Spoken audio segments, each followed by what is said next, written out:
They're going to control America. And that's why I recommend all Christians start a gold IRA from the Birch Gold Group. Because physical precious metals are one of the few ways you can maintain control over your own savings.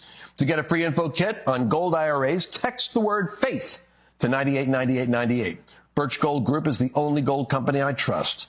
Get their free info kit and you'll see why a gold IRA can help you. There are no strings attached. Text the word faith to 989898 and you're going to be blessed by taking action right now. Pakistani and Afghan Taliban forces have traded cross-border fire near a key northwestern crossing. As tensions continue in that region, 3 people were killed. South Korea advising car makers to disclose information about batteries in their electric vehicles sold in that country. The government says disclosure will be voluntary, but it says the information hasn't so far been available to the public and hopes the move will help ease growing consumer concern. This month, an electric Mercedes exploded in an underground car park in Incheon, setting more than 100 cars ablaze and forcing nearby residents to evacuate. Mercedes is among several car companies to have now named the maker of batteries used in their EVs. But experts say while the information gives consumers more choice, without knowing which brands are more prone to fires, it'll do little to improve public safety. BBC correspondent Electra Naismith reporting.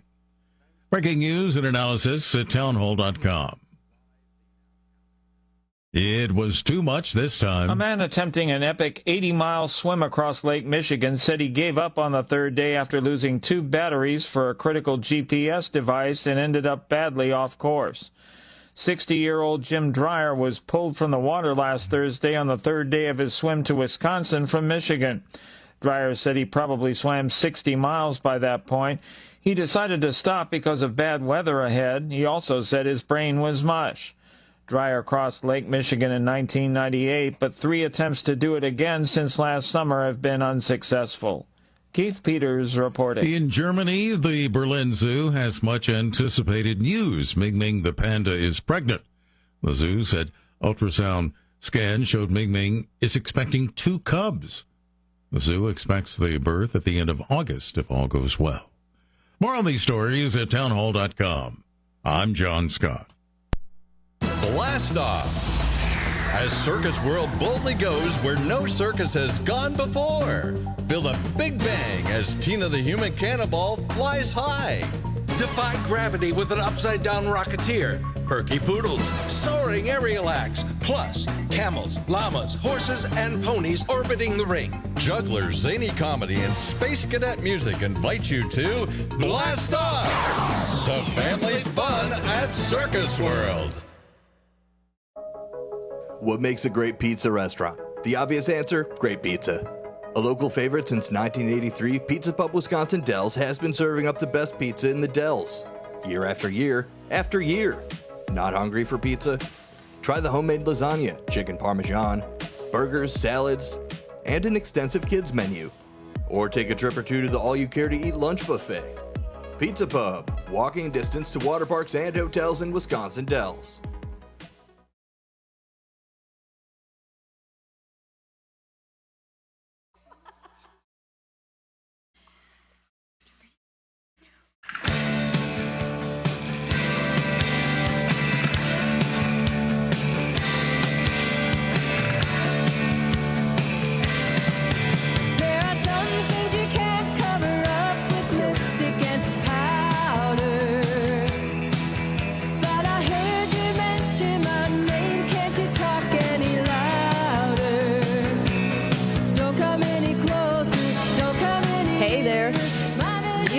Listening to, well, Little Girl Talk here. This is Talk Time with Tammy and Friends on Fox Valley Afternoons.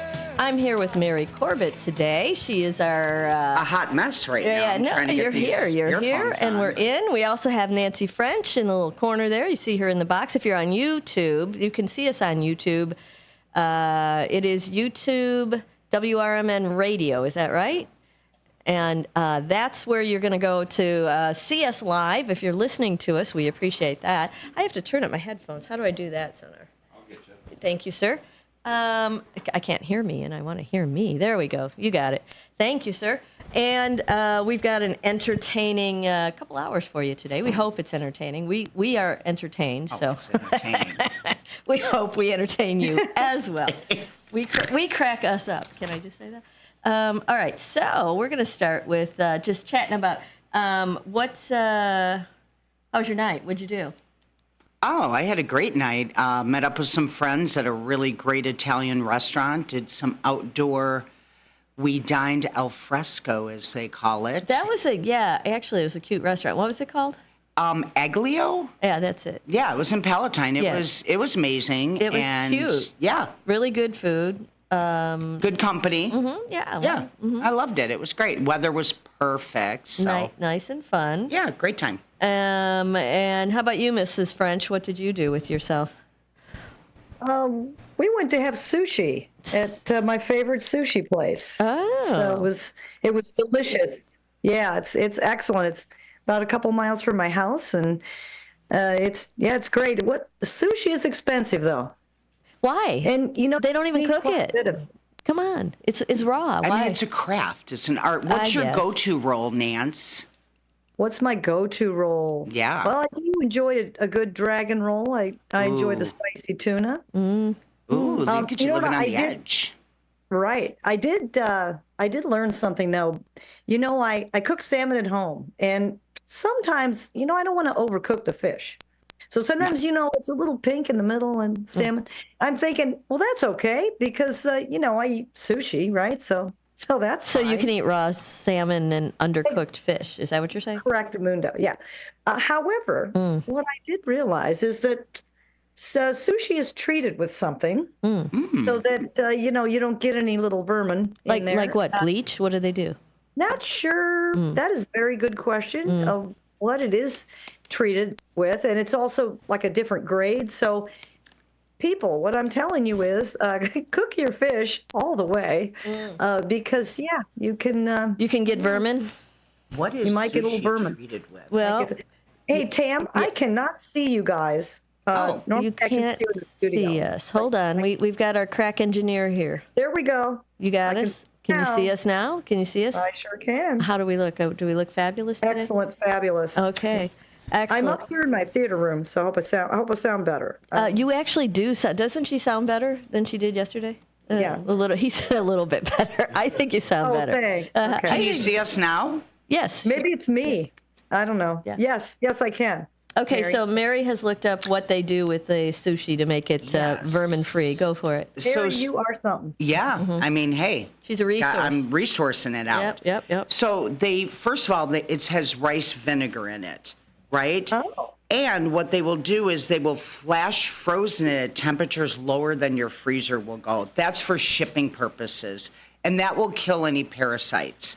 So the once it's parasite. shipped, then when it defrosts, it will no longer have parasites in it. But really, the rice with the vinegar in the rice is super helpful too. So in the future, if you undercook your fish, just douse it in vinegar. You should be fine. Yeah, it'll taste great. Well, the thing is, vinegar you can clean with it. Sure. You can disinfect with it. And You what can- can't you do with vinegar? Nothing. You can clean your toilet and eat your fish all at the same time if you need Make some to. I mean, salad It's dressing. very versatile. it is a versatile chemical that, yeah. Well, it is. You know, my husband here, this is a true statement. He mixes it because he was using that Roundup to kill weeds. And I'm like, no on the Roundup. We got critters hanging around the house and I don't want them dead. So he started using vinegar and salt in a spray bottle. And you spray it on weeds and guess what it does? Kills the weeds. Oh, wow. No and it's way. safe for the critters. And the critters don't want anything to do with vinegar and salt. So Oh, perfect. Vinegar and salt. What's the ratio on that? I don't know. Call Bill. Let I me don't look know. it up, Nancy. He's gonna look. Just kidding. I don't know. He puts it in a spray bottle and he spends hours spraying weeds with it. I don't know. He seems to think Okay, it well- works. So there you have it. We have a problem with nutgrass. So What's Nutgrass. nutgrass? Oh, nutgrass. what's nutgrass? Well, it's kind of nutty. It's got nuts.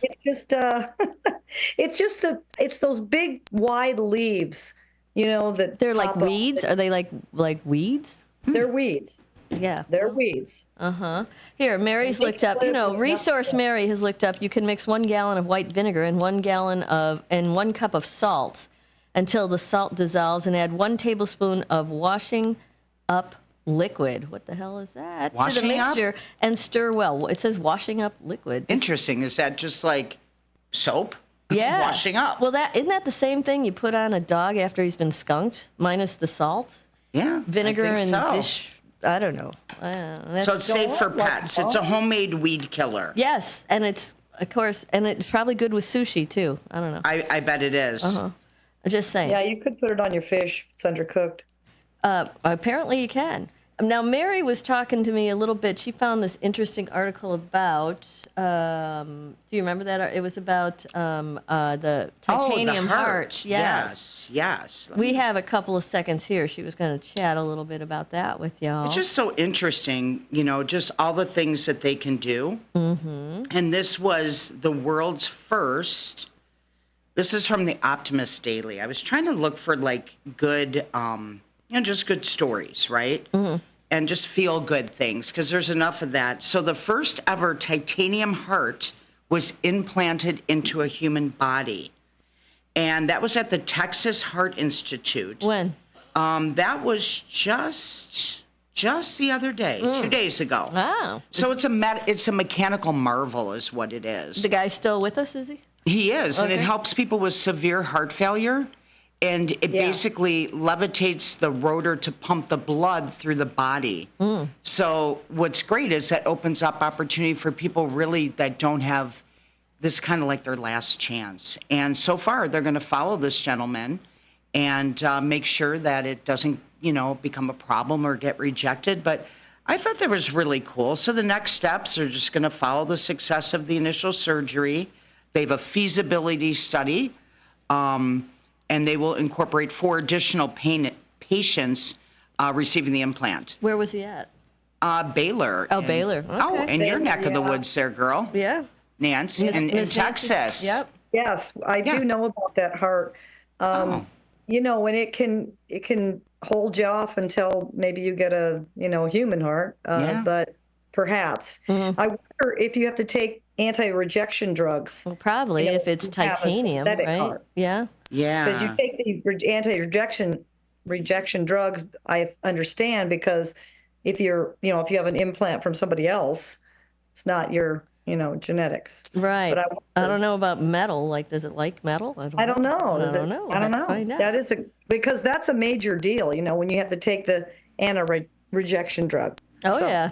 Oh, yeah. Yeah. Well, I think a new that's a heart's a big- pretty big deal, right? I think. Yeah. I think that's kind of a big deal. I don't know. Yeah, you need the ticker, don't you? No, but that's warm and fuzzy, Mary. Speaking of which, we are going to go into our next segment, which is warm and fuzzy news. We need music for warm and fuzzy news. I don't know Get something like that. Yeah, I don't know, some kind of warm and fuzzy music. Hey, Anyway, listeners out there, if you have any suggestions on a jingle for warm and fuzzy news, then away we go. Let's see. Well, we'll work on that. We'll keep going with that. Now, let me tell you a little bit of warm and fuzzy news today. We've got a kindergarten teacher brings zoo to his students. Kindergarten teacher Garrett Talcott lives just 10 minutes away from the Woodland Park Zoo in Seattle. Recently, he decided that instead of showing his class of 27 students at Ella Baker Elementary videos about the animals, he would very enthusiastically take them to see some live on his laptop. Talcott has been teaching remotely all year, but he is not letting distance get in the way of his connection to his students. Why is he teaching remotely now? I don't know. I don't understand. And it's kindergarten. They are very hard to teach remotely. They don't pay attention at all. My sister-in-law is a kindergarten teacher and had to do it during the pandemic. She said it was ridiculous. Oh, I bet. Yeah, They're like, all over the place. you sometimes you see like a hair sticking up, and there's nothing else in the frame. Just they're all over the place. Let's see. You hear these kids, and they're not saying a dark time. They're kids, knowing this is a quote from this guy, knowing they're our future. It's going to be okay. I knew I had to put it out in the world. I don't even understand that one. Never mind. I don't like that one. How about if we talk about chipmunks? I like chipmunks. I They're do cute. like a good chipmunk. Sure. And their cheeks. Have you met Dinky, Squishy, SpongeBob, Boris, and any of the other chipmunks on TikTok? No. If not, you need to have them in your life. Trust us, it says. I don't know. And then, there's a video of them, and I don't know, can we put that? I don't know if we can put that video up. And then a camera caught the moment a dog saved her human's life. Clover is a 1-year-old Merma mix. I don't even know what that is. And is a very good girl. Her owner, Haley Moore, has good reason to believe Clover is, in fact, the best girl. Recently, the Ottawa, Canada resident suffered a seizure while she was walking with Clover, and Clover immediately jumped into action, attending to Moore before bounding into the street and stopping traffic to protect her. The moment was captured by a neighbor's security camera. Oh, so you can watch that. Oh, wow. We're happy to report that Clover feasted on steaks that evening as a reward for her heroic act. Good dog, Clover. And this social media challenge proves once again dogs are the best. In case you need reminding, TikTok challenge that has owners kissing their dogs' heads and filming the dog's reaction just shows how much we don't deserve dogs. So this is a TikTok challenge, and I'm sure you can look this up, that they've got people kissing their dog's head and then putting it on TikTok. I'm going to do that. You should. Mary likes to knock on dogs' heads 7 times. That is, I heard many, many moons ago that if you just give a dog 7 knocks on the head, that's enough attention that they need for the day. Ridiculous. Does it work with husbands or just no, just dogs? Come here. Bill, I'm going to give you 7 knocks today, and I'll talk to you tomorrow. Might not like it, but trust me. Oh, let's see. Brandy Irwin, you remember her? Remember the crocodile guy? Yes. Steve Irwin, I think his name was. Yes. Yeah, he had a grabber or something, or I know he didn't get eaten by a crocodile. No, he got stabbed by like a fish that had like right. Yeah, right. Stingray. A stingray. Thank you, Sonar. He did stingray. something wacky. That was it. Yeah. The chance of that stingray's thing hitting him, piercing his heart is like crazy. It was very unusual. Poor we guy. hung out in a stingray farm and like petted him and hung out with him, and they were like, I didn't think they were going to hurt me. I don't know. I wish I didn't. I'm glad I didn't know that back then. Yeah, he got one that was just having a bad day. Well, he's got the daughter Bindi Irwin. Bindi. I remember Bindi. And Bindi, somewhere a crocodile hunter is smiling. Bindi Irwin, the 22-year-old daughter of wildlife warrior Steve Irwin, welcomed her first child, Grace Warren Irwin Powell, on her first wedding anniversary to husband Chandler Powell. And there's this little picture of their happy little baby. Baby Grace is named after Irwin's great-grandmother, Grace. Her middle name, Warrior, and Irwin are a tribute to Irwin's famous father who died in 2006. Wow, that was a long time ago. Wow. Mm. There is no words to describe the infinite amount of love in our hearts for our sweet baby girl, Irwin wrote on Instagram. She chose the perfect day to be born, and we feel tremendously blessed. So that's a warm and fuzzy story. Oh, I love that. That's great. That's a sweet story. Yeah, and then let's see. Oh, wait. This one. Whoa. This one, hold on to your hat. Whoa. There is a new mom gives birth at age, are you sitting down, Nancy? 57. What? No, thank you. Beat the odds. Hey, thank you. yeah, you could. What if you could do that, Nancy, right now? No. Have another baby, Nancy. Come on.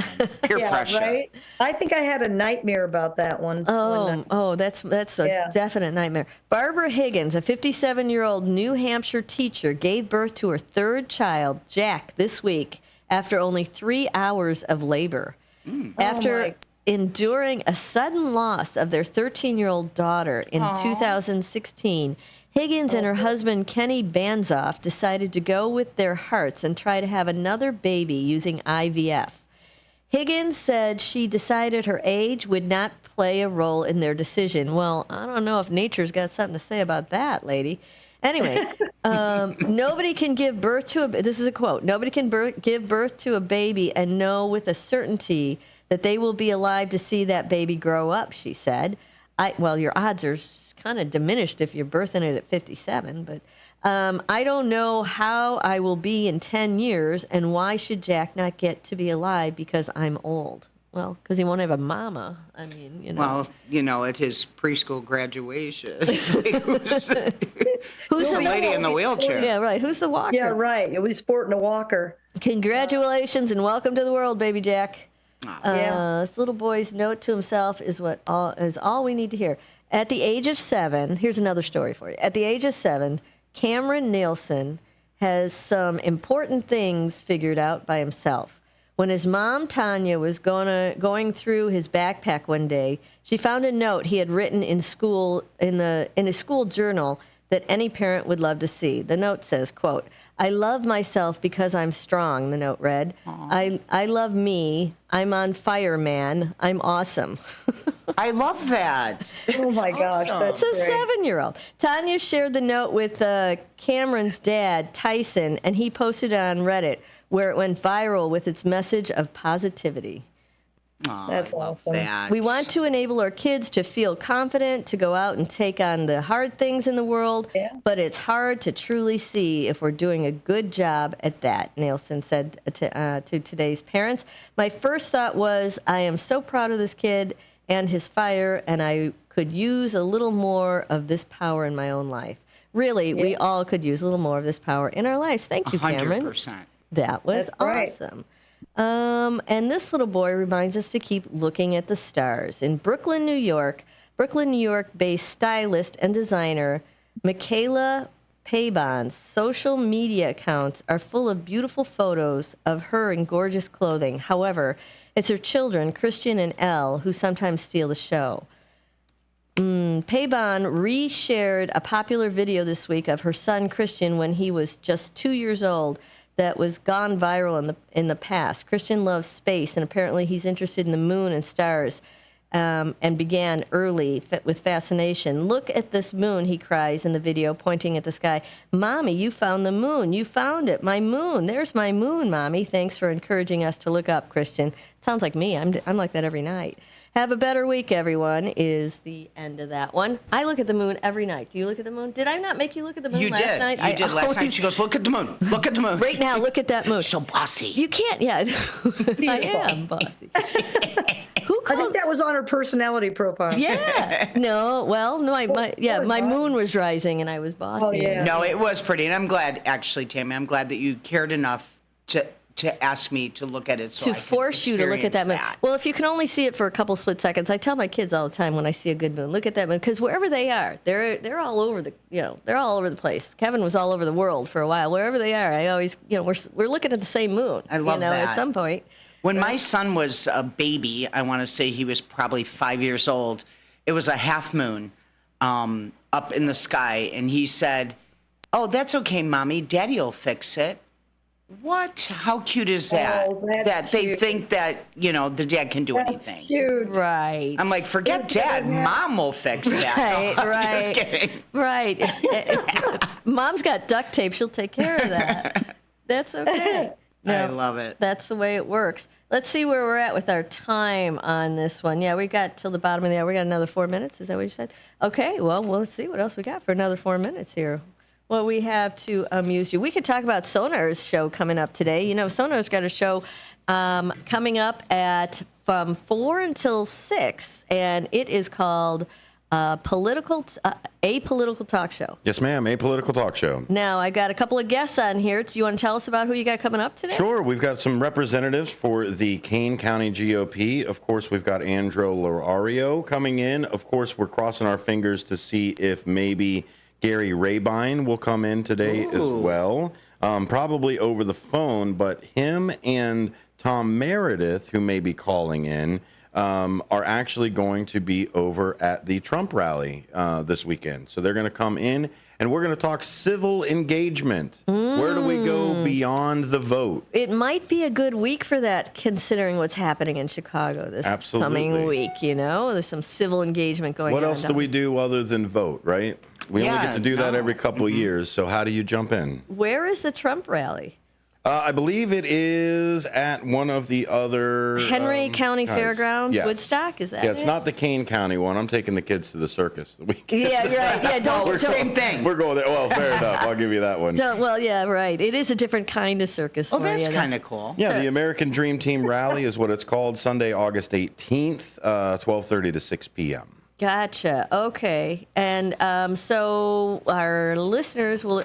You know who's going to be there? The day drinkers. No, the day drinkers. The day drinkers will not be there.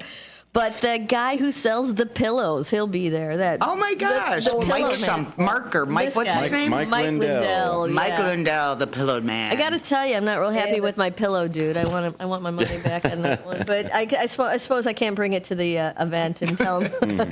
I'd like my money back for the pillow. Do you mind? Yeah, right? No, I don't think so. And Gary Rabine, he a Republican candidate for governor in 2022? Yeah, I believe he was a candidate in the primary, and then I think he got primaried out, but that doesn't mean that he didn't run. So he was definitely in the race for it. So it's great to bring multiple different views into Absolutely. it. And of course, I try to have the political safe space. Mm-hmm. I'm the one advocating that politics needs to be boring again, and I'm going to continue to do my show until it is. Mm-hmm. Good luck, because right now it's crazy. I know. It's a crazy little world out there. So let's make politics boring again with a political talk show. I like that. We should get hats or T-shirts or something. Make politics boring again. I like it. I like the word boring. That's kind of like trying to be civil. I think 100%. Nice civility would be nice to bring back. your intro could be like a snooze sound, like she just did. Yeah. If you need me to pre-record that snooze for you, I'd be happy. I'll perfect it. Yeah, that's absolutely the branding we're looking for as well. So thank you. Appreciate it. Maybe we'll audition snorers. But if I do the mouth tape that Tammy talked about yesterday. You could do some mouth tape. Then I would not be snoring, no mouth tape for Mary. Mary, I'd like to be in the room when you suggest to Al that he do some mouth tape. We'll do that. I want to see how that goes. Be during the day or in the evening? No, we'll start while he's sleeping and then, see how it goes. Yeah, right. All right, kids, you hear my happy little music. What do we got left? We got 30, so we're gonna tap dance for a couple of minutes here until we get down to 15, and then we're gonna let you listen to our lovely theme song here. We are this is Talk Time with Tammy. You're listening to on Fox Valley Afternoons. We're here from 2 to 4. And we also have a text line if you're interested in texting us. It's 505-926-1410. We'll be right back after this break.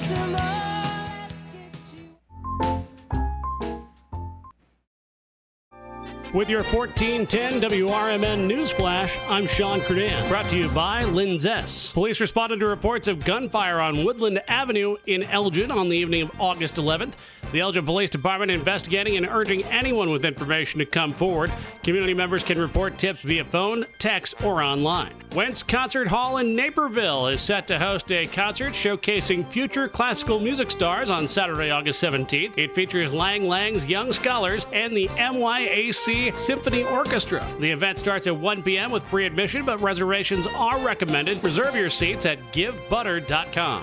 The Village of Campton Hills is enhancing its bus safety by installing new signs along Kings Mill Drive, featuring orange flags and warnings about the penalties for passing stopped school buses. Increased police patrols are enforcing the measure, focusing on the safety of students near busy intersections. With your 1410 WRMN News Flash, I'm Sean Kernan. Progressive presents Renter's MVP's Most Valuable Possessions.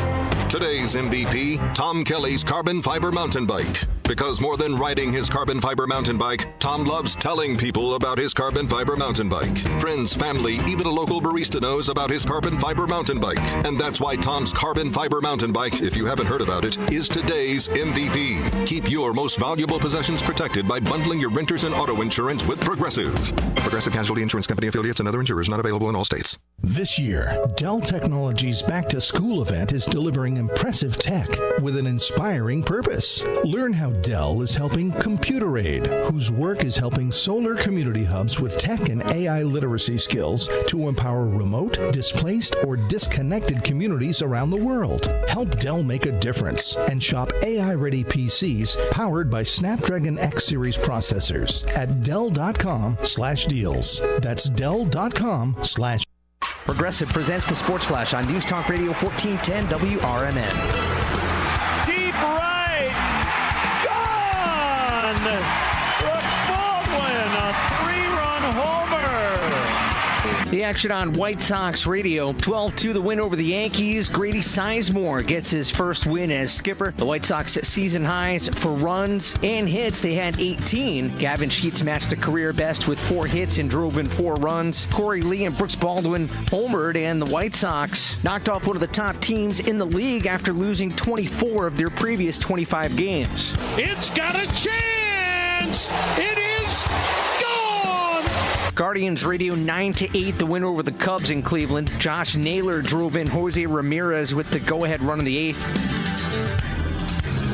Bundle auto and home, renters or condo, and save with Progressive. I'm Chuck Sanders on News Talk Radio 1410 WRMN. eBay Motors is here for the ride. 120,000 miles of night drives, daily commutes, and who knows how many. Are we there yet? Through countless fixes, elbow grease, and a new radiator, you kept your ride alive. With eBay Motors, you have over 122 million parts to keep it running. And with eBay Guaranteed Fit, they'll be the perfect fit every time. Discover the authentic taste of Italy at Massiano's Pizza and Pastaria of Elgin. There is one inexhaustible aspect of everyday life that never dulls. Namely, the simple pleasure of eating and drinking. Massiano's wants to make sure that this is the best part of your day. Visit Massianos.com and sign up to view their special offers all year long. Delivery, carry out, or dine in, enjoy it anyway, because life is good at Massiano's.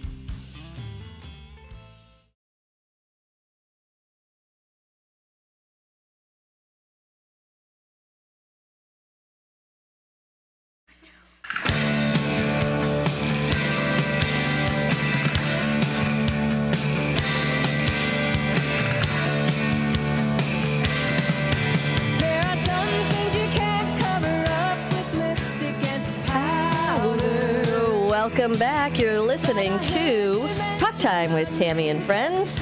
We're here with our sidekick, Mary Corbett. She's live with us in studio. And also we have Nancy French, who is the hanging out on the screen. Nancy's down in Dallas, so she's going to join us remotely today. And hey, everyone. Yeah. What's happening down there in Dallas? Not much. Hot. Hot, Very. yeah. Well, I could have told you that one. I could have went at you with that one. Speaking of hot, let's chat about our weather real quick here. We've got a not bad weather forecast coming. There is a little rain coming our way, though. Today is Tuesday, the 13th. It's going to be a high of 83 degrees, sun and clouds mixed. Tonight, we're going down to a low of 61, mainly clear skies, and winds light and variable. Tomorrow, Wednesday, the 14th, we've got intervals of clouds and sunshine, a high of 84 degrees with southeast winds 5 to 10 miles an hour. And then tomorrow night is when we're getting a little raindrop coming in. Rain developing after midnight, a low of 66 degrees, and a 70% chance of rain at this point. So sounds like we're going to get some tomorrow night. Don't sleep with the windows open. Well, you can if you like to get wet. You know, that's up to you. And now we're looking at Thursday, the 15th. That is going down. So we're going to be 84 on Wednesday. We're going down to 77 on Thursday with more rain. Showers and thunderstorms, potential for severe thunderstorms on Thursday. I've been hearing about Thursday for a week, that it's going to rain on Thursday. So I think it's really going to rain on Thursday. It's an 80% chance of rain on Thursday at this point. And Thursday night, thunderstorms are continuing, likely in the evening, and then a chance of scattered thunderstorms later on. That low of 67 degrees and an 80% chance of rain Thursday night. So Wednesday night, Thursday night, you're going to get a little wet, and we still have some more rain in the forecast for you on Friday. Partly cloudy in the morning, followed by scattered thunderstorms in the afternoon, and a high near 80 degrees on Friday. You've got a 40% chance of rain on Friday at this point. That could change. Who knows? Friday night, we're going down to 63 degrees. Partly, excuse me, got a little frog there. Partly cloudy skies during the evening will give way to cloudy skies overnight. And that is Friday night. Now, I don't know what you got going on this weekend, but we can make plans for you if you're looking for something to do, because there's the Music Fix going on Saturday and Sunday. This is a fabulous little opportunity if you like to go out to eat and listen to live music. Go to Mount Prospect. All of the restaurants in Mount Prospect will have bands this weekend. So pick a restaurant and listen to some live music out there. Your forecast for Saturday, the 17th, is going to be 77 degrees, cloudy skies early, a few showers developing later in the day, and a high of 77 degrees. Saturday night, mostly clear skies, a low of 61 degrees. And then on Sunday, on Sunday, we're going to 80 degrees. That sounds like your better day to be outside. I think you're going to get some shower. You're going to get a little wet on Saturday. But on Sunday, mostly sunny skies and a high near 80 degrees. Can't ask for more than that. That's perfect. And the Day Drinkers, yes, you heard me correctly, the Day Drinkers. That's a band that we kind of have to promote every now and then because my daughter is the singer and so is my husband. Day Drinkers with a Z. With a Z. They are going to be performing at Mia's Cantina in Mount Prospect on that sunny Sunday and at Emerson's downtown Mount Prospect on Saturday. But anywhere you go, you're going to see live music, like anywhere you go. It's a fabulous little weekend. Unfortunately, it's going to get a little wet. They're going to be inside at Emerson, so you can do that too if you want to do that. And what's that? Wish we could be there. I wish. See it. Well, maybe we'll put you on Zoom for that. Okay, so we have, let's see, 46. Oh, my watch is dying on me. We got News Nation. We partner with News Nation. I don't know if you know this, but we have clips that we can access from News Nation, and we can kind of talk about current events of the day, and we're going to do that right now. Now, this is, is this the Kroger one? This is Kroger, absolutely. Kroger is facing questions for using electronic price tags and the potential to change prices on a whim. News Nation's Kelsey Kernstein reports. This really could have customers riled up. So these are digital shelving labels, right? You may have seen them at Amazon Fresh, Walmart, Best Buy. It's where the labels can be changed just by a push of a button. So senators out there, they're concerned that companies, specifically Kroger's and its many subsidiaries, including Ralph's, Fred Meyer's, King Soopers, are exploiting shoppers. Kroger started using these labels back in 2018. They quickly expanded it to 500 stores last year. They say it saved employees time. That's things that make you go, So they are, and we were just talking about this earlier, that they were denied the option to merge with Albertsons. Albertsons is a huge out west. We have them. You got them down there? And there was a big stink about Wendy's doing this about a month ago as well. Really? Yeah, Wendy's was moving to they call it dynamic pricing. Oh, I did. Right. I did hear this, that they were dynamic pricing. So it's like what they do with the airlines and what they do with Ubers and what stock market. Yeah, and all of it. Yeah. When there's demand, you know what they do? They have in LA, they have dynamic pricing on the toll road. So that if there's too many cars on the toll road, it used to cost me $15 to get to work some days because it would be dynamic pricing and everybody wanted in on it because there's an accident in the regular lanes, right? It's the same thing. So they're saying that's bad. What do you think? I think it's unfair, quite frankly. Opportunistic. Think about the young family. They're out there grocery shopping, and if all of a sudden, the back to school, apples or those little cutie, oranges, they're selling a lot of them. Bam, it goes from $3.98 up to $4.98, and it's just to me it seems a little shady. Well, it seems unfair to the consumer, right? Agreed. Because I want it now. If I get it in an hour, if I get it tomorrow, it's cheaper, but I want it right now because I'm in the store right now. Like, you're going to raise my price because I shop right now, then. Well, it's the unpredictability too. If you're on a fixed income, right, and you know how much your groceries cost approximately, you have a certain time limit when you're supposed to go to the grocery store. I love the verbiage, right? Flexible pricing makes it sound good. It's ridiculous. It's their marketing, you know. It's the marketing, exactly. Like trying to. I think they got a lot of money, and the people, who are scraping by, trying to do the best they can. I agree with Tammy and with you, Nancy. It just doesn't seem fair. Well, no. I mean, have they been doing it forever on airlines? I don't know. Yes, they have. You look and Uber, right? Uber is the same Uber way. didn't do it always, though. Uber just started doing it not that long ago. Okay, interesting. Uber calls them surge pricing. That's right. Yes. However, here's something that's interesting. I toggle between Lyft and Uber, right? Because sometimes there's a big disparaging there sure is. amount, right? So if I log into Uber and it gives me a price, and then I go to Lyft to check that price, and I'm like, oh, I'm going to do Uber because it was less. I go back to Uber. And it's up. Same thing happened to me. What the heck? I do that all the time, too. Yeah. And then I go back and go, wait, and usually when I'm at the airport is when it gets me. Oh, the airport. Absolutely. Yes. And then you're kind of stuck, and I'm like, well, that was kind of shady. Yeah. Is there a third one I could call? Who else can I call? On the West Coast, they have the self-driving cars. Yes, Mary, tell everybody about that. In Phoenix, right? Yes. In the Phoenix metro area and in California. What's it called? It's called Waymo, Waymo, and they're nice little Jaguars, SUVs.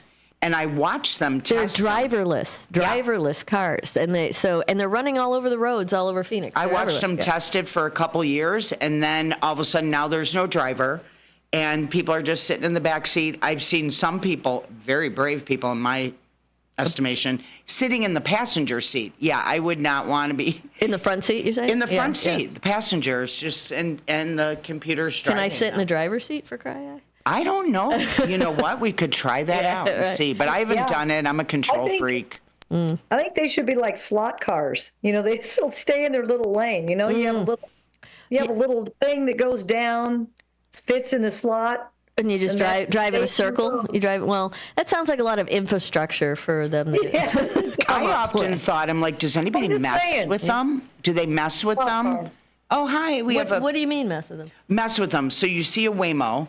And you're like, I'm going to see how quick they can react. So I'm going to dip into people ideas. Dip into their lane for a second. Well, do you ever see them in accidents, like on the side of the road? I have not, but I'm sure there's been accidents. And do they charge less? You said yes, they're less than an Uber and less than a Lyft. Yep. But you ain't got no driver, so you got that going on. Yeah.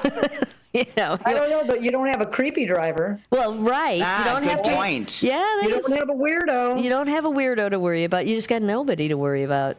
I suppose you could listen to whatever you want to on the radio somehow. I'm not sure. And no one's going to be chatting it up with you. Mm-hmm. But then, my husband loves to chat with Uber drivers. I love to chat with Uber drivers. Yeah, I bet you do. I'm such a chatty Mary. Yeah. Chatty Mary. So if he had no Uber driver to chat with, I'm not sure what would happen there. I don't know. So it's interesting. I don't know if I'd get in one. Would you get in one, Nancy? After they've been on the road for quite some time, if I really needed to, I were stuck or I don't know. I'd have to be in dire straits. I would do it. You wouldn't. Oh, if you had to, but not by choice. Yeah, not just to give it a whirl. Maybe not, but someday maybe. Who knows? Are they getting out of Arizona anytime soon, or what's I think they were actually. There was talk that they were coming to Austin, but I think right now they're just in the Phoenix metro area and California. Mm-hmm. I mean, I think if I tried it just a super short distance, yes. I have people that rave about it. They're like, "Oh my God, it's amazing!" And that's so weird. Yeah. All right. Well, interesting little topic we had there. We're gonna have to take a little quick break right now, and then we're gonna come back with our hype of the week, our business hype of the week, after these messages. Stick with us.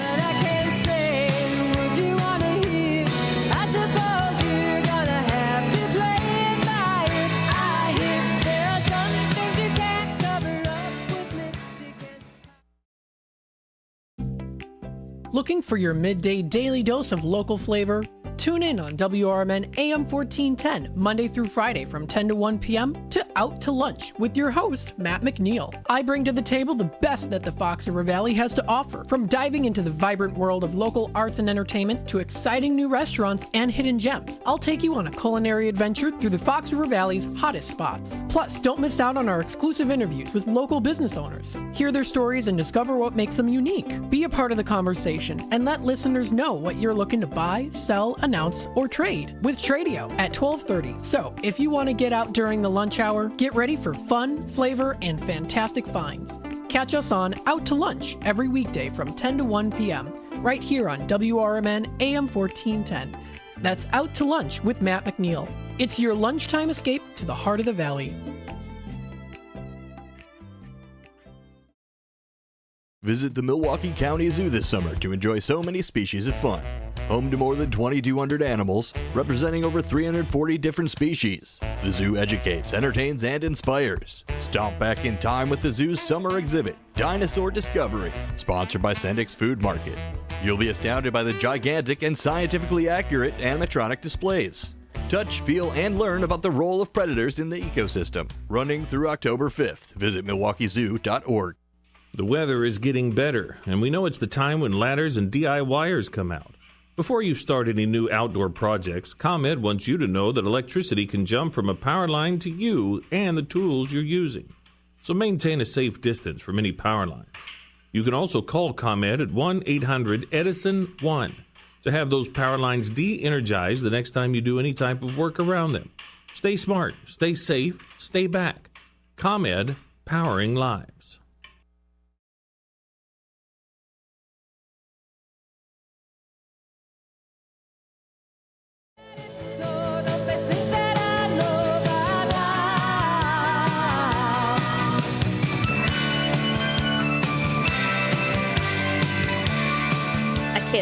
There we go.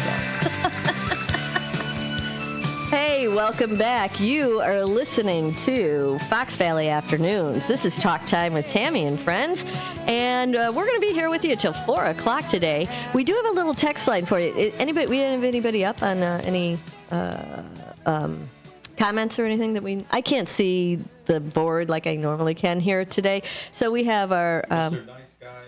Sorry, let me put myself on the air. Is that what we call you, Mr. Nice? No. Oh. Mr. Nice Guy Alexander from YouTube is excited about the interviews and also the Trump rally. And then we've got a few people here or there. Derica from Australia wishes her best as well. I hope she's feeling better today. And then also Kathy Edwards comes in and says hello. Well, so hello, we still got our regulars. Kathy. Yay, Kathy. How are you today? Thanks for listening. We're glad you guys are all listening with us today. I got a call from a caller named Rita yesterday too, and she said it was a phenomenal show, and she's going to listen to it every single day going forward. Atta girl, Rita. Awesome. Rita's going to be our cheerleader for this one. That is awesome. Super fan, Rita. Super fan, Rita. Yeah, we should give badges.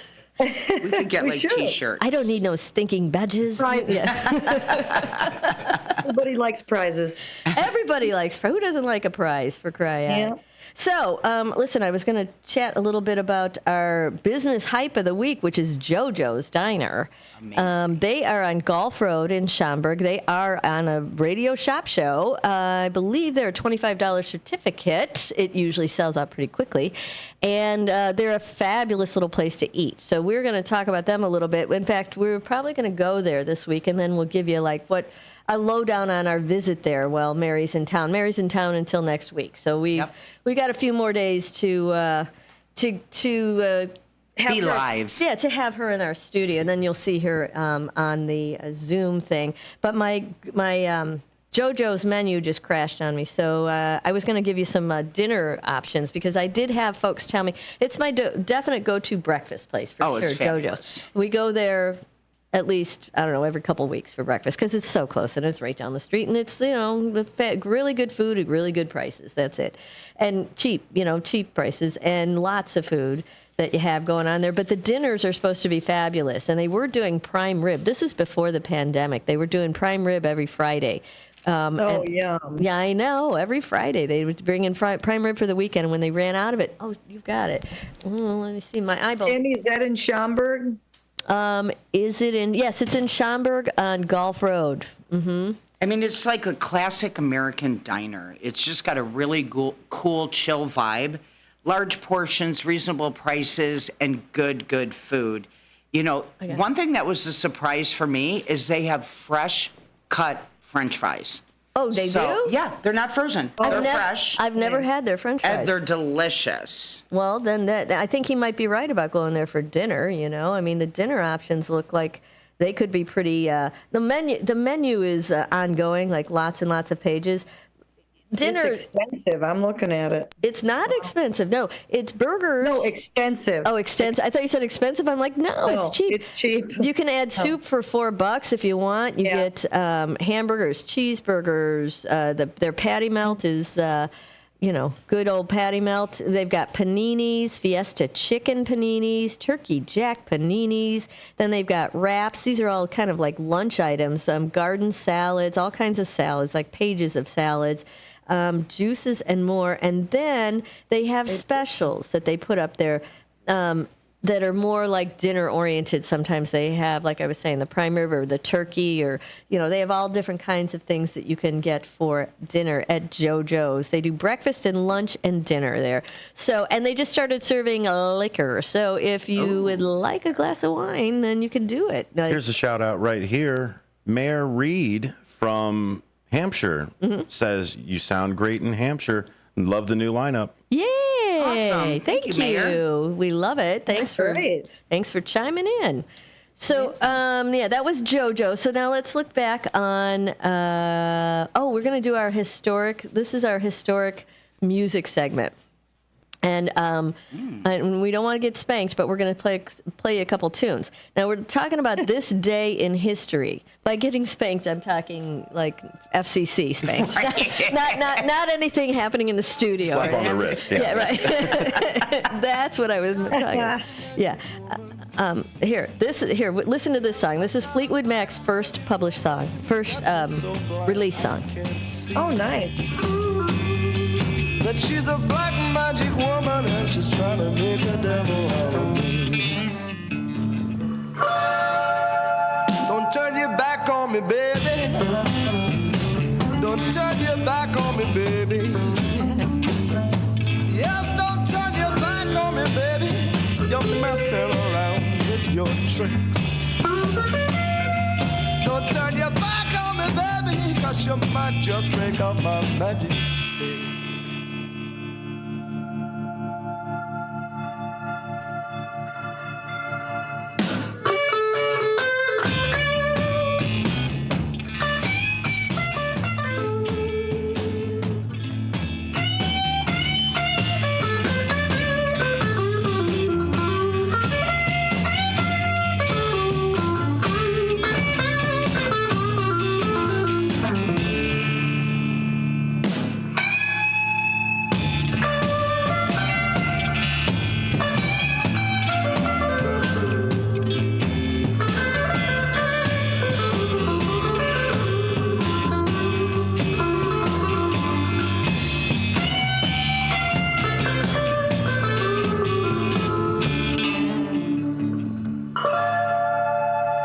Got your spell on me, baby.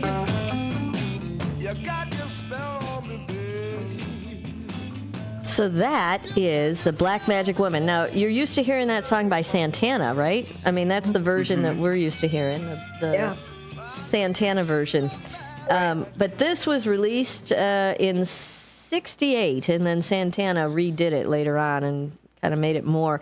The other song that this day in history for Fleetwood Mac is The World Keeps on Turnin'. Now, this was by Peter Greens. He was the original guy in Fleetwood Mac. He named the band after Mick Fleetwood, right? And this is in 1968. Later, he recorded this and re-released it in 1987. But we've got The World Keeps on Turnin'. You know this one. I have a pom-pom routine in this. Oh, do it for us, Tammy. Show us. I won't spank you.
seems a little progressive for 1968, doesn't it? It's pretty rocking, huh? Well, listen, we're going to have to take a break right here at the top of the hour for news. We'll be right back after these. Beef Villa's 3 locations offer much more than their signature Italian beef. Try the Italian sausage, roasted chicken, and more. There's a big variety of delicious side dishes. Beef Villa uses quality ingredients from homemade recipes, and they purchase top-of-the-quality food products from their vendors to bring you the absolute best tasting of foods. Beef Villa's great service and quality are waiting for you, but you won't be waiting long because it's always hot and fresh. Visit beefvilla.com.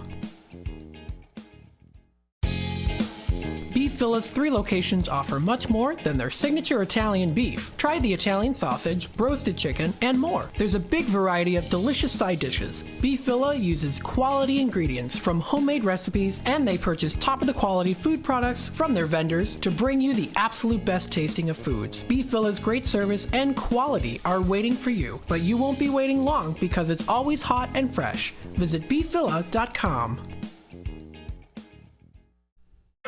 Your hometown radio station since 1949. We are WRMN AM 1410, Elgin time, 3 o'clock.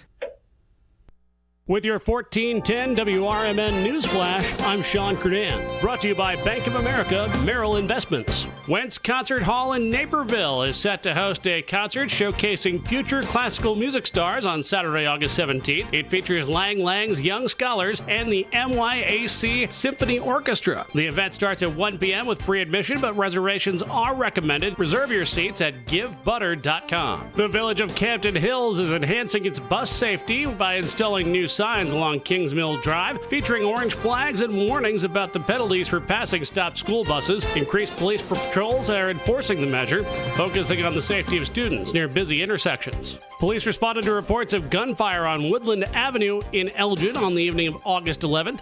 The Elgin Police Department investigating and urging anyone with information to come forward. Community members can report tips via phone, text, or online. With your 1410 WRMN Newsflash, I'm Sean Kernan. Progressive presents Renter's MVP's Most Valuable Possessions. Today's MVP, Tom Kelly's carbon fiber mountain bike. Because more than riding his carbon fiber mountain bike, Tom loves telling people about his carbon fiber mountain bike. Friends, family, even a local barista knows about his carbon fiber mountain bike. And that's why Tom's carbon fiber mountain bike, if you haven't heard about it, is today's MVP. Keep your most valuable possessions protected by bundling your renters and auto insurance with Progressive. Progressive Casualty Insurance Company affiliates and other insurers not available in all states. This year, Dell Technologies' Back to School event is delivering impressive tech with an inspiring purpose. Learn how Dell is helping Computer Aid, whose work is helping solar community hubs with tech and AI literacy skills to empower remote, displaced, or disconnected communities around the world. Help Dell make a difference and shop AI-ready PCs powered by Snapdragon X Series processors at Dell.com/deals. That's Dell.com/. Hello, this is Dean Delaley, Dino, Operations Manager, with an important announcement. Based on the comments from our listeners, because we really are, we will be placing the Radio Shopping Show on a rebuild hiatus, starting September 1st. What does that mean? We will no longer have live on-air order taking, but we will maintain the website for online orders, and all of the certificates will be mailed to you the day you order them. In addition, for your convenience and still maintain a personal touch, we will have our offices open on Saturdays from 9 a.m. to 12 noon in the event you would like to pick up your certificates or even shop in person. While we understand radio shopping has been around for 50 years, we are confident that through blending in the many comments from our listeners, radio shopping will return bigger and better than ever. Thank you for your continued support of WRMN, and we look forward to serving the Fox River Valley as community broadcasters. Progressive presents the Sports Flash on News Talk Radio 1410 WRMN. Roster addition for the Bears. Former Texas Tech nose tackle Jalen Hutchings has joined the team. They did have to make some room on the roster. They cut running back Demetric Felton. Chicago's 2-0 in the preseason. They beat the Texans 21-17 last Thursday. Up next this Saturday afternoon at home against the Bengals. It's got a chance! It is gone! Guardians Radio 9-8, the win over the Cubs in Cleveland. Josh Naylor drove in Jose Ramirez with the go-ahead run in the 8th. Deep right!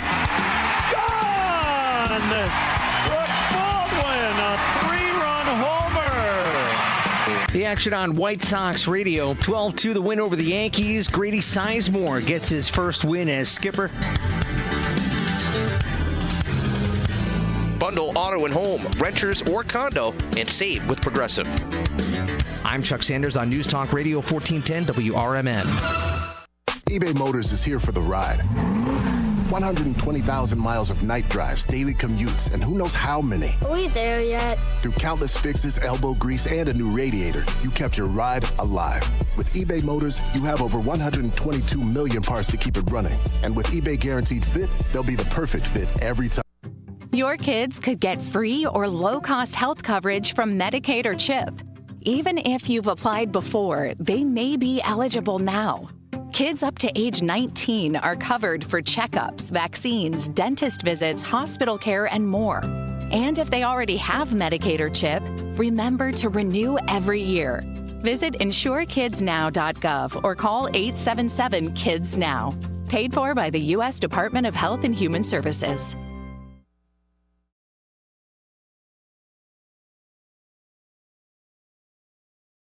Hey there, this is Marky B from The First Shift, inviting you to join Brian Anderson for his new radio show, Kane County Speaks, every Thursday from 9 until 10 a.m. during the final hour of my morning show.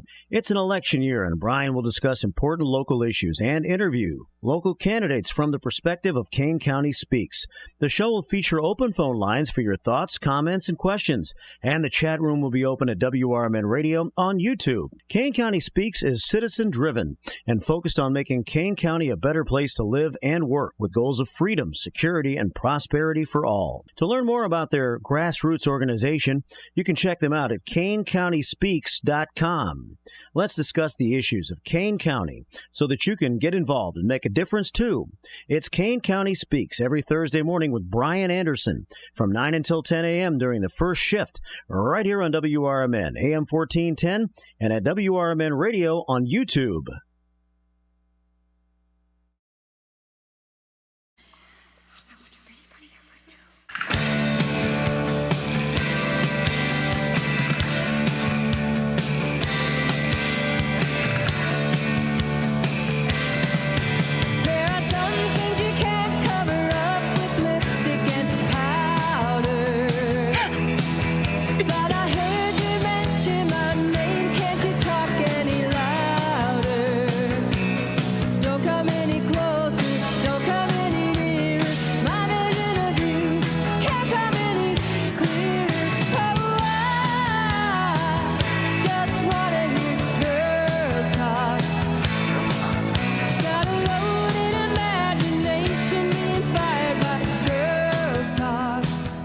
Welcome back. You are listening to some Girls Talk. This is Talk Time with Tammy and Friends on Fox Valley Afternoons, right here on WRMN AM 1410. If you want to call and chat with us, our line is 847-931-1410. That's 847-931-1410. Do you have any idea how many times I've said that phone number and I just screwed it up? That's okay. I can't even tell you. Now, we also have a little text line that if you would like to text us a little something, you can do it at this number, 505-926-1410. That is the station's text line. If you have anything you want to tell us in a quick little text, well, you're welcome to it. We also have another opportunity for you to join in on YouTube. If you want to look us up on YouTube, that's YouTube Radio. And you can see the archives, I believe. Do they have to, Sonar, do they have to scroll through everything to get to us still, or are they segmented by shows? No, so what we've done is we've now separated Fox Valley Afternoons, which is your show and my show, into its own 4-hour block of YouTube. Okay. Awesome. We split everything at kind of our fulcrum, which is Democracy Now! That's something that comes in. It's something that we kind of spend that hour prepping for the next half. and that's where that split is. So you guys will jump right as soon as they push play on that. Okay. They'll have to scroll for me. Okay. Okay, we'll scroll for you, Sonia. I appreciate You're that. scroll worthy. Yes. Oh, thank you. Thank you. I think I have a song coming in. Scroll worthy, something like that. I can do it. Anyway, well, so that's how you have opportunities to join us. We are on this little adventure together. We are kind of just creating some entertainment for y'all, and we hope you join in with us and enjoy it, participate. Yeah. We've had a couple people on the chat already. Dean DeLaley comes in. Tammy, Mary, and Nancy, what a great show. Love the freshness. Thank you for being part of the new lineup. Several emails with positive comments. Yay. Thank you. Wow, we like that. Yay, the people I paid off are coming through. Excellent. Thank you, Dean. We appreciate your support. Yes. All right, groovy. So I think what we're going to do next, I got to put on my specs here because I can't see a darn thing anymore. Let's see. I think what we're going to do next is a little consumer news for you. And I got it right here. That's me. I'm the guy who got that one. Let me see if I can find it for you. We're going to talk a little bit about Target. Do you guys ever go to Target? Target. All the time. Oh, All yes. the time. Every other day. Yeah, right? Or you know what? You know what I just signed up for? They have. Did you know this? Do you have a red card? I do have a red card. Yep. And you do too? Seriously? So did you know this, that if you join their Target Circle, which is normally $100, and that's free delivery, same day delivery. If you join this, it's $100 a year, and that you get free delivery with it. If you join that and you have a red card, it's $49. Oh, little deal. Little bonus. That's what I'm saying. Great tip, Tammy. I know. Tip time with Tammy. It's tip time with Tammy. Hold on. Tammy's having a hard time finding her little thing here. Hold on. My dog's barking, so sorry. What's that? So we have a little window here on the street, almost like, Times Square, where you can look in. Yes, and people are walking by and waving to us, and I appreciate the support. Really? It's very nice. Yeah. Are they? That's pretty cute. It is cute. Oh, yeah. You're going to have to fly your hiney up here, Miss Fish. Yeah, here, I've got a street I cam should. that I can show you, Nancy. Oh, we got a street cam. There's Are you that ready? street cam there. Oh, there's the street cam. Okay. Yeah. Right across the street from the Crepe and Gelato store. And it's right, and you can look down Action Alley over here and see what's happening down the alley if you want to have a. Nice. You know, it's pretty benign right now. There's not a lot going on over there. So let's. Alley its formal name, Tammy? What's that? Is Action Alley its formal name? No, I think the guys in the morning show, I think Marky B and his buddies came up with that one. That's where I heard it. Action Alley. So let's talk Target for a second. Target announces their first official denim take-back event, offering 20% off new styles in exchange for previously worn denim. Yeah. Have you heard this? Yep. Yeah, I haven't heard this. Consumers can recycle their used denim to a Target store from August 4th through the 10th. Oh, my goodness. Is that over? No. What's the date today? Oh, Yes. today is 12th. We kind of missed that window. Well, whoops. Even then, it's the 13th. We should look at a calendar. Okay. I don't know. We're all blonde. We're all blonde. Gosh darn. I was excited about this, and no more. Never mind. Forget it, Target. It's all over with. We can't do I that. wonder how they did with that. I don't know. We'll have to follow. Let me Google it. I think you should, Mary. That'll have to be. I'm going to do Call you that. Googleina, Mary. That's got to be our follow-up segment because now I got nothing, man. I got nothing going on for that one. Name, Googleina. Yeah, that's too bad. Well, what they were doing is buying back denim. Okay, so I can flip this. Costco. Do you have any Mac products? Do you use MacBook Air, Mac phone, or Apple phones? Do you have any Apple electronics? Sure. I mean, I have an Apple phone. I mean, and a watch. everything I own is Apple. I know you too, Nance. Mayor's got a little bit here and there. So what do you do with the old ones? I probably have 5 computers laying around that are no longer good throughout the years.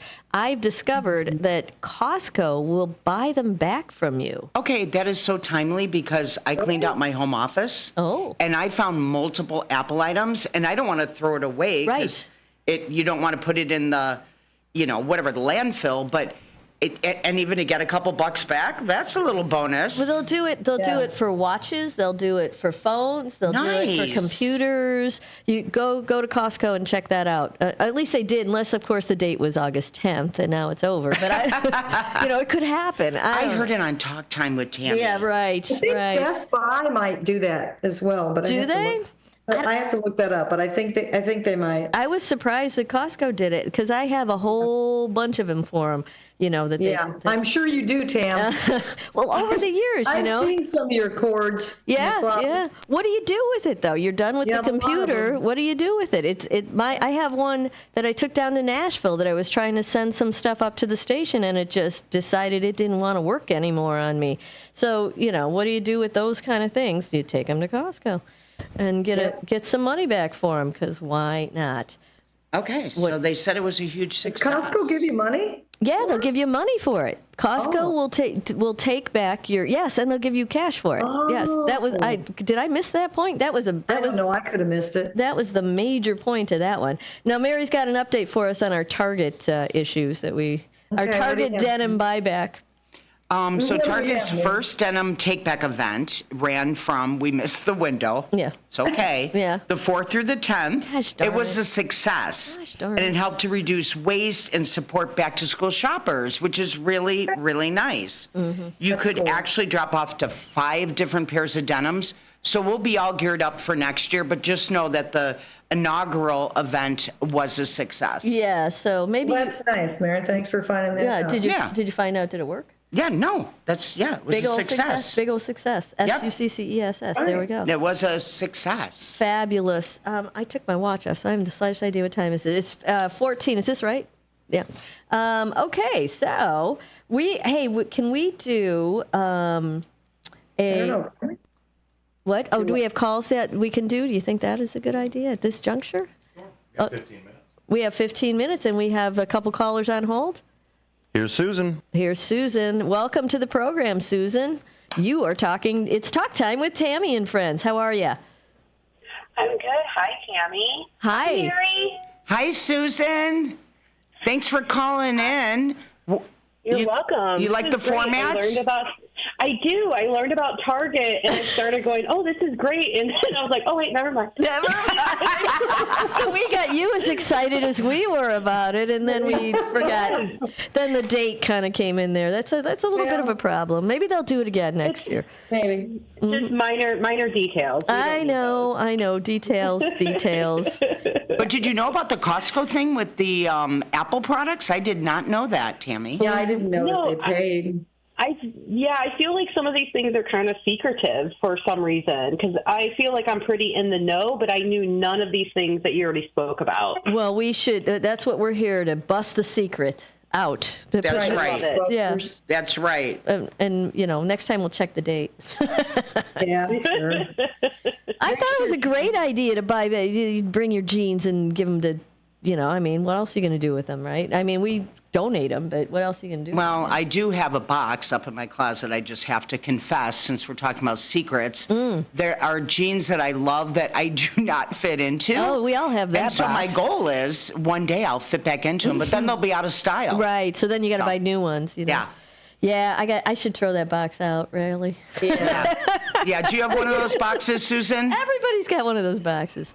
Yes, and I will have to say also, I don't know what to do with jeans. Maybe I'm giving too much information, but I'm a little bit of thicker, so I get the whole the jean kind of after a while split in the thigh area. And I'm always like, what do I do with these?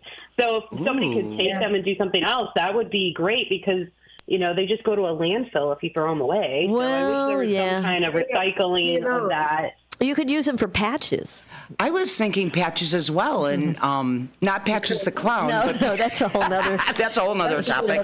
But patches, and it could be Sonar's slogan, which is "Make politics boring again." And what? Put it in on a blue jean patch? Yeah, you could do that. A jean that somebody turned in. You're so talented, Mary. Oh my gosh! Many ways. Yeah. Oh, yeah. I think we'll cover that in our crafting section. Absolutely. Do we have a crafting? Well, we could if you want one. I do have it on the agenda, young lady. Okay. Okay. Yeah, Nancy's all over the crafting side of things. Do you craft, Susan?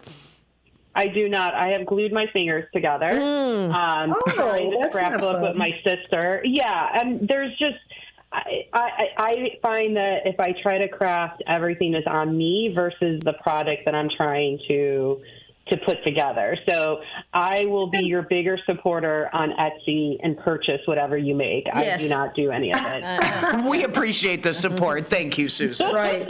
Definitely. That's what I'm here for. Support. I try to do, like I used to paint. You did used to. Yeah, I did stained glass. I painted on wood. I did all kinds of stuff. It was just stuff to do to get away from the kids for a minute or two. I think that's what that was all about. Can I share this, Tammy? You can share whatever you like. I would say, and I still have these items. What do you have?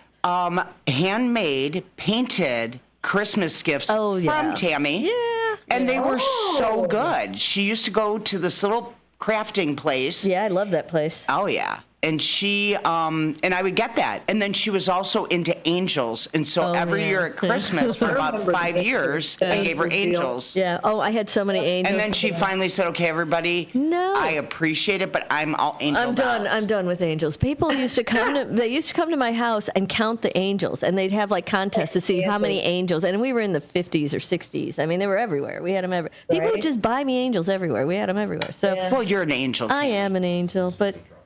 Oh, Susan dropped off. Well, thanks for calling in, Susan. We appreciate your calling in today. Do we have anybody else? We're good. Okay, we're good. And what do we got left? You are looking at 11 minutes. 11 minutes. All right, so we're going to do our next segment that we're going to do. We definitely have time for that. Is going to be the gadget review. Mary, Mary, I'm excited. Yeah, I know. Mary has worked hard on locating a gadget, using the gadget, purchasing the gadget, using the gadget, and then telling you, was that a sneeze? Bless you, young man. And then telling you about the gadget that she's purchased and if she would recommend that you purchase said gadget. So take it away, gadget lady. Said gadget. So I was just coming in town on vacation. That's what Tammy was talking about. Tammy Talk. Little did you know? Yeah, no, this has week. been a Last week. blast. Yeah. This has just been amazing. But so she was like, she's very creative. I mean, her mind is incredible. Yes. And so she goes, I want to do like a gadget review. I said, you know what? I'll take that on. So I started researching some gadgets. And I found one on Amazon, and there was actually over 100 of them purchased just this month, and we're not even through the month. So I think it's worth talking about it. So what it is it's a little key. If you can picture a key that could go right on your keychain, and it is... What's it called? It is actually called... well, there's two different ones. There's the Geeky. Geeky is the one you started with. Geeky is the one I started with, and then... Not to be confused with geeky. Right. No. So the Geeky is all that in a bag of chips. So it's a utility gadget. It has over 16 tools in it. And again, like I said, it's the size of a key, and it could go right on your keychain. So what intrigued me about this is if you do a lot of outdoor events, if you do camping or hiking or biking and things like that, it has a bike spoke tire upper, or what do you call bike spoke tightener? Or tightener, like a little spoke key. It's a screwdriver. I have to tell you, I've never tightened a spoke in my life. I wouldn't know how. I wouldn't know how. You are missing out. All right. This weekend I'll be spoke tightening. We're gonna do that. Mm-hmm, it's got like a I can't say this word right. Serrated edge. Serrated. Mm-hmm. So if you wanted to open like an Amazon Prime box, for example, you could use your Geeky to open it up. To open it, to get it out of the Amazon Prime box. 100%. Yes, no, right. Also, it's a can opener. So again, it's a can opener? It's a can opener. How does it work? A can opener on a keychain? Okay, well, what it is, you take it and you actually like push it in. Think about you're opening a can of tuna. I am. And you push it in. And then you just you got to be a little strong. I was going to say. Got to be a little strong. Wait a minute. But you just go counterclockwise. Oh. So if you're camping, think about that. The counterclockwise thing, it does. Yes, you go counterclockwise, and then it opens up. Be careful not to cut your finger. listeners, Yes. because we don't want any injuries. A dangerous geeky. It has a ruler and a protractor, which I don't know that I would if you're ever doing use a math, protractor. If you're doing math in the middle of the day and you need a protractor, you've got it covered. A protractor. Yeah, isn't that crazy? That is crazy. Who needs to draw a circle? You mean like the thing with the pencil and the circle thing? Yes. So it's got the radius on it, which I was like, meh, I'd never use that. Bottle opener. Think about it. You want to have a beer? Bottle opener for sure. Bam, take your geek key off your keychain. But does it have a wine opener on there? It does not. Oh, well, there's a flaw. Okay, that's okay. We could go on Shark Tank. We could take the geek key to another level. We could totally do that. We could. So, I mean, it's a perfect gift for the outdoorsman, the athlete, just a tech fan, an adventure, and quite frankly, it's a perfect gift for the average Joe. Okay. Well, what do we got coming? We got Mother's Day? No. We got Father's Day? No. We got something coming What's next, Sonar? Christmas.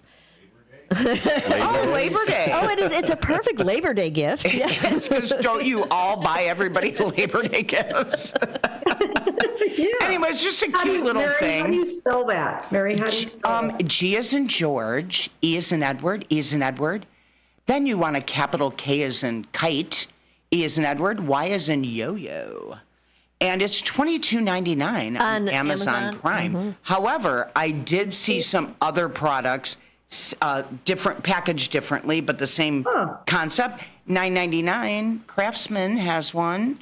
So just FYI, if you're on a tight budget, but the Geeky really is the original. And, sometimes, you get what you pay for. So you want to buy. I think you always get what you pay for, don't you?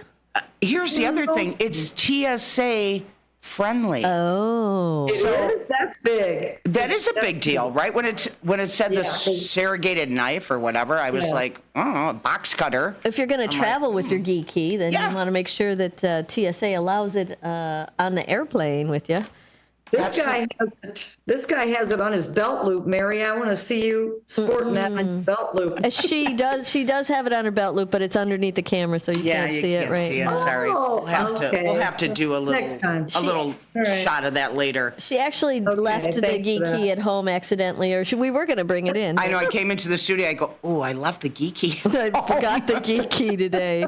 But you can look online. The geeky, GEE. That's cool. KEY. And it's a pretty handy little gadget. I don't know. It caught my interest. I thought I would share that. I hope you found that to be useful. It was useful. Oh, you got the geeky up there? Look at you, Pikachu. Now you did find a budget version of the geeky. I did. The Craftsman version was $9.99. So it's half the price. Right. Craftsman bought it down to $9.99, and it was similar, right? It was very similar. It's a little bulkier. It's a little bigger, but it did have the protractor, and that was the key. It did not have the protractor? No, it had the protractor. Oh, it did have the protractor. Yeah. Well, that's important. I mean, that protractor. You got to protract some stuff. I mean, I don't know. Yeah. Sure. For all the math whizzes out there. Could you ever use that for? I don't know. I have no idea what you would use that for, as far as not on the fly. For a fly, you would use it. Not on the fly. Oh, not on the fly. I don't know. Maybe you could use it for a fly. I was trying to picture how you would make. Does it have a fly swatter on it? Does it have a? That would be handy. I hate not. Although, speaking of fly swatters, I was at a friend of mine's in Sugar Grove, and she has one that zaps the fly, so you don't have to hit them. Oh, I like that. You put it over there, it zaps them, and it kills them. What do you mean? You hover it over the fly? Yes. Well, what makes you think the fly's going to sit there and wait for you to hover? It tracks it. I witnessed her. You mean it makes the fly to it? Yes. Does it look like a fly swatter? It looks like a pickleball racket. No way. I swear to God. Well, don't take that on the court. You'll get in trouble with that. Yeah. I need one of those. A pickleball racket?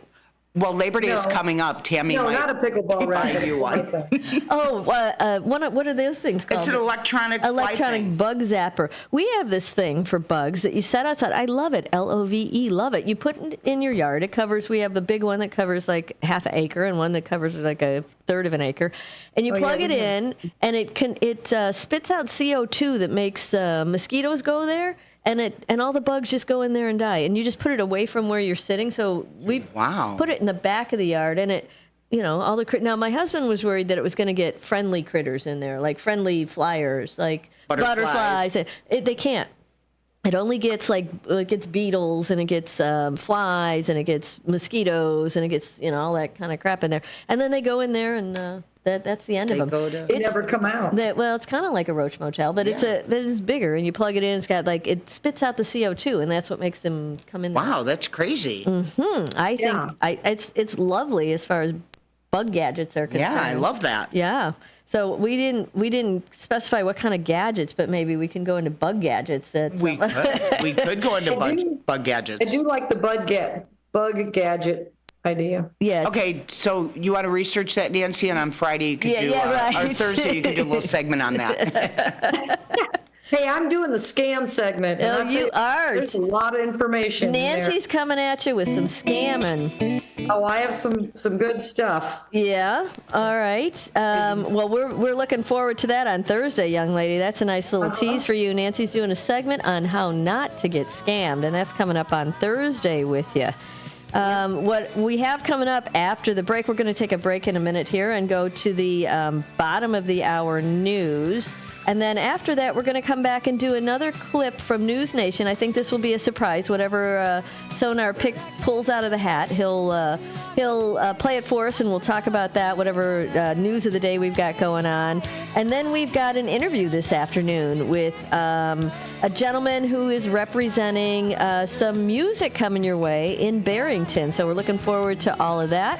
We'll be doing that after this upcoming break. We got a news and some words from our sponsors, and we'll be back right after this. Stick around.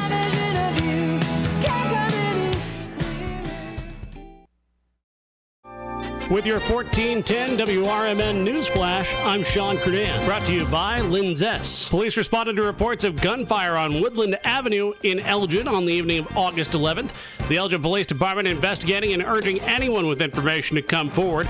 Community members can report tips via phone, text, or online. Wentz Concert Hall in Naperville is set to host a concert showcasing future classical music stars on Saturday, August 17th. It features Lang Lang's Young Scholars and the MYAC Symphony Orchestra. The event starts at 1 p.m. with free admission, but reservations are recommended. Reserve your seats at givebutter.com. The Village of Campton Hills is enhancing its bus safety by installing new signs along Kings Mills Drive, featuring orange flags and warnings about the penalties for passing stopped school buses. Increased police patrols are enforcing the measure, focusing on the safety of students near busy intersections. With your 1410 WRMN News Flash, I'm Sean Kernan. Progressive presents Renter's MVP's Most Valuable Possessions.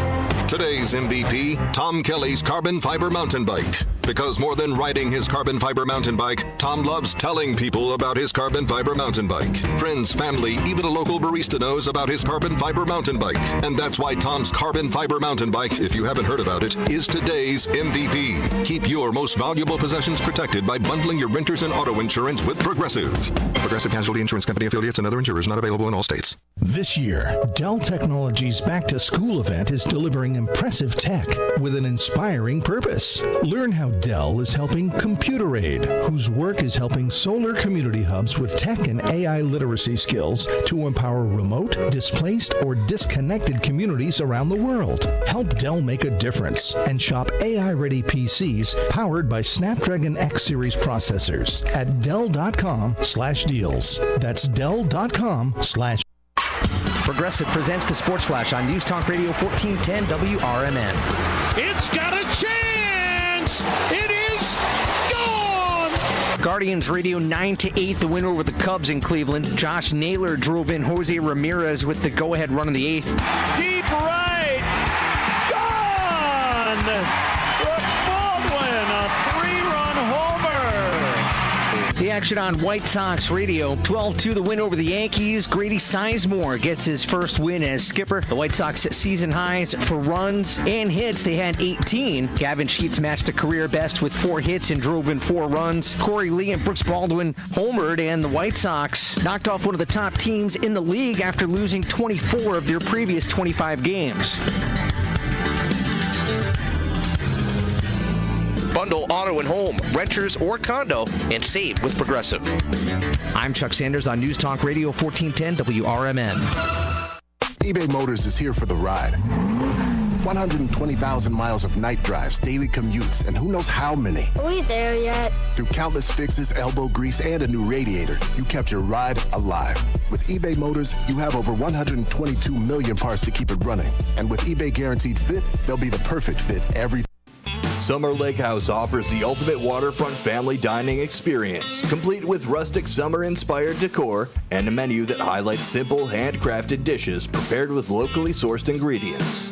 The Wisconsin-inspired Summer Lake House, where you can enjoy a laid-back, family-friendly vibe with delicious modern American cuisine and handcrafted cocktails. Don't just go out to eat, go outside to eat.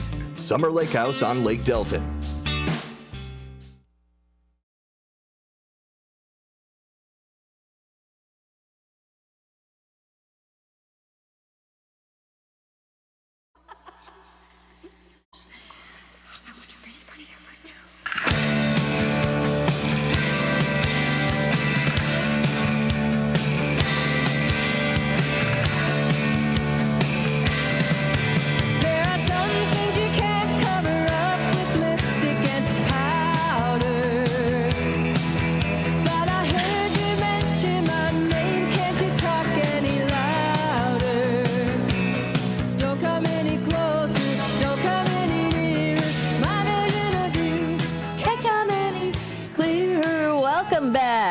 Listening to WRMN AM 1410. This is Fox Valley Afternoons, and you're listening to Talk Time with Tammy and Friends. We've got Mary Corbett in studio with us today, doing a little talk time with us.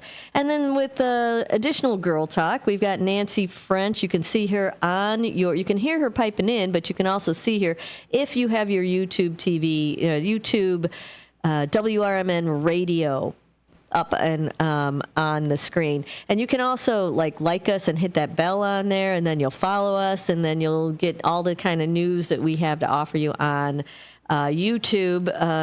It's just called YouTube. It's not. Yeah, it's youtube.com. YouTube.com. So if you want the full thing, it's youtube.com/@WRMN Radio. That's what we were looking for. The full thing. That's what we were looking for.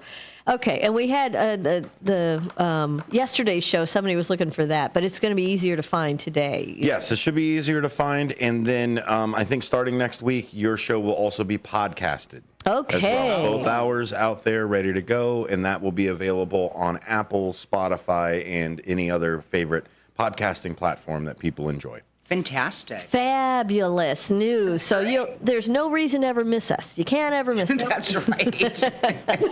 But we might have missed the Target Gene event, but you won't miss us. Right.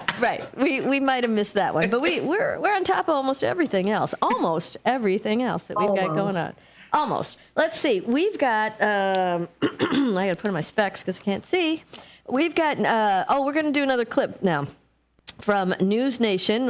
News Nation is a neutral news source, and we kind of partner with them to get some events of what's happening around the city, the world, the country in a snapshot. So I like to do, unless it's got a specific subject that we're talking about, I like to let Sonar potpourri it for us. Pick one of the day, and we'll all figure out a way to chat about what it is he's going to pull up for us. So, are you ready? We need like a drum roll. Here we go. Yeah. Drum roll, please. 2 kayakers get a visit from an unwanted guest off the San Francisco coast. A 14-foot great white shark slowly stalks the 2 men, interrupting their deep-sea fishing trip.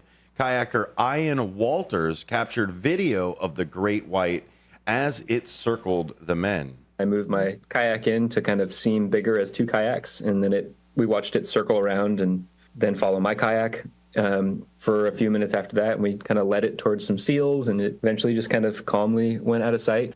Wildlife experts say if the shark had actually been on the hunt, it probably would have ambushed the men. Oh, wow. Where was this at again? That was San Francisco, right off the coast. Ah. Yeah, you got to watch the Very. kayak in the ocean thing because, there's critters out there. Lots and lots of critters out there. Now, the thing that got me on kayaking in the ocean, and I did it in the Pacific with you, Nancy French, and in the Atlantic, and both times I got seasick as all get out.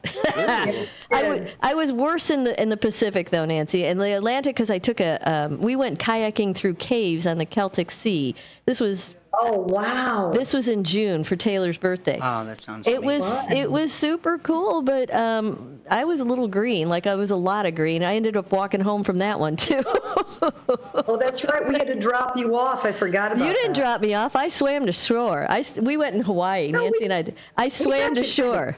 Huh? We got you kind of close. We went to the coral reef. Remember, we got out of the boat and we were going to do some snorkeling, and the thought of getting back in the boat wasn't going to work for me, so I just swam to the shore. So what was it? The rocking motion? The motion, yeah. I'm really, really, really bad at motion sickness, and it didn't occur to me. I'm like, we're kayaking. I don't need Dramamine. We're kayaking. Well, it's on the Pacific, and they had like 6-foot swales, and it was so cool because, like, I don't know, 100 yards away is a big whale and a mama whale and a baby whale, and I'm like, this is so cool. And then I'm like, I don't know if you get seasickness, but when it first comes on, you get a headache, I'm like, why do I have this headache? And I'm like focusing on the whale, and then all of a sudden you get thirsty, and then you get like woozy, and then it hits, and when it hits, once it comes in, it takes hours to go away. I mean, hours and hours. It's awful. It's absolutely awful.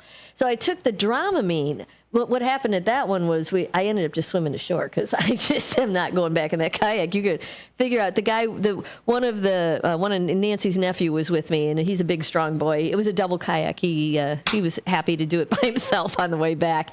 But then in the Atlantic Ocean, I had Dramamine, and I was still green as green could be. Like, it was like the thought of getting back in that boat, I couldn't do it. I'm like, I'm going to walk back. However I got to do it, I'm going to walk back to the I might have an alternative for you, What do you got? Because I think, you're a sporty gal. I'm a sporty gal. Yeah, you don't want to give up all your outdoor adventures. Oh, no, I can't. No, she won't. About 20 minutes outside of where I live on the Salt River, it's not bumpy, it's not... You can kayak, and there's wild horses. Oh, that sounds They're like painted. I want to see those. Okay, we need to do that. That's on my bucket list. Okay. It is incredible, and the water's not very deep. It's not wavy. It's outside of Scottsdale, so I think it's in Mesa, Arizona. Right. Have you done it? Okay, Mesa. I've done it, multiple times. Oh, you have? Yeah. Oh, it's amazing. So what level of activity is it? Is it hard, 10 hard, 1 easy? Oh, I would say it's probably a 4. Okay. Yeah, it's not hard. It's quite relaxing, and then you've got mountains all over surrounding you. Oh, it sounds gorgeous. It's beautiful. All right, and I don't think you'll get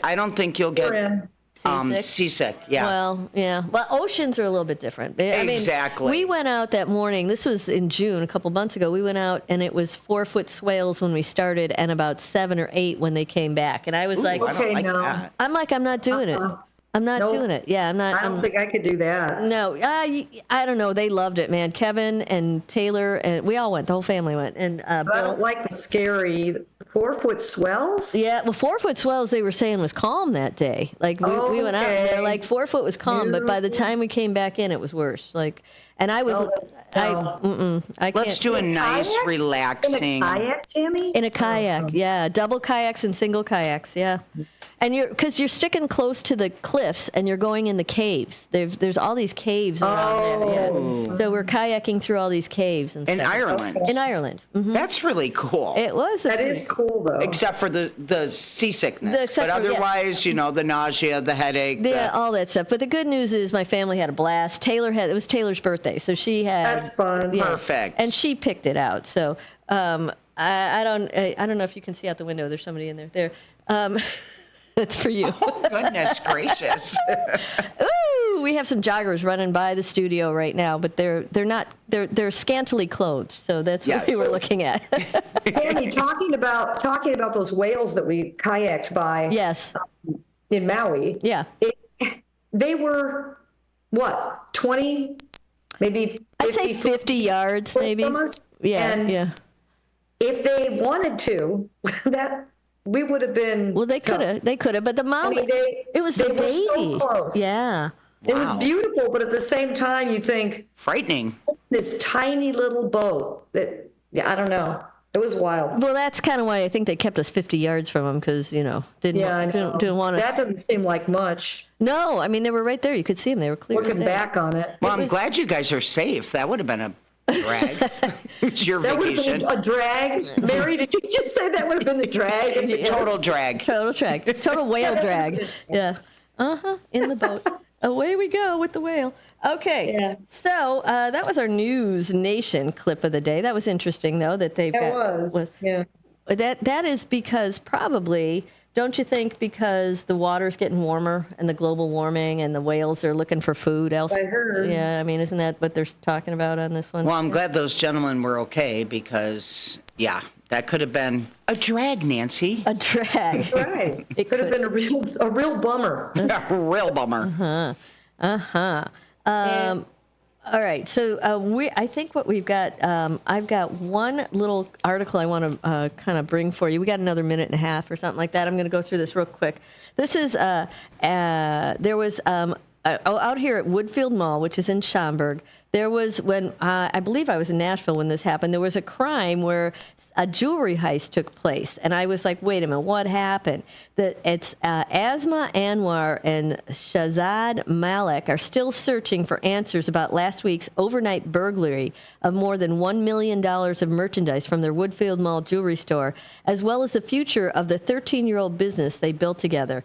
Anwar said calculations of the total loss of Marquee Jewelers is still in progress, but the money impact and the theft and damage together won't be less than $1.5 million. Schaumburg police say the overnight crime happened on August 1st and involved at least 6 people and was perpetrated by cutting through the wall in another occupied unit, then through a vacant unit in between, which allowed entry into the jewelry store itself. That is quite the operation, man. That they're There must have been construction workers who did it, right? No, that's like the move. That's like Hollywood. Isn't that crazy? It says that sounds like a Ocean's 11. Right. Woodfield 11. The construction worker entering the vacant unit at 9:30 a.m. on Friday, August 2nd, saw it and reported the damaged drywall. A surveillance camera in the jewelry store had been covered to avoid detection, but police are continuing to review surveillance footage of other evidence from multiple sources, authorities said. Isn't that crazy? After a brief foot pursuit, officers took... did they catch the guy? When taken into custody, officers recovered a loaded Glock handgun with a mounted laser scope and an extended magazine from a backpack that this guy's name is Corbin Dishler, that he had with him. I got to get rid of this. I don't know what that is. And further investigations, authority learned that a Cadillac was stolen, reported out of a dealership in Bloomington, Indiana. So they used that as their getaway. Isn't that crazy? Wow. Yeah. That is crazy. Crazy stuff. I wonder if it was an inside job. I wonder if anybody had, gave anybody a little bit of, that's true. advantage. You never know. Yeah, for sure. Okay. I don't know. Are we? Our guest is here. Oh, we've got a guest on the line, boys and girls. Yes. So what we have next, we're going to talk to Dave. Is it Calzaretta? And Dave is the lead singer of Smooth Sailing, and he's going to talk to us about where they're playing this weekend in Barrington. Is he on the line? Nice. I am here. Hey, how are you today? I'm doing great. Thanks for having me. Yeah, thanks for joining us. So tell us a little bit about what's going on. We love live music. What you got going on?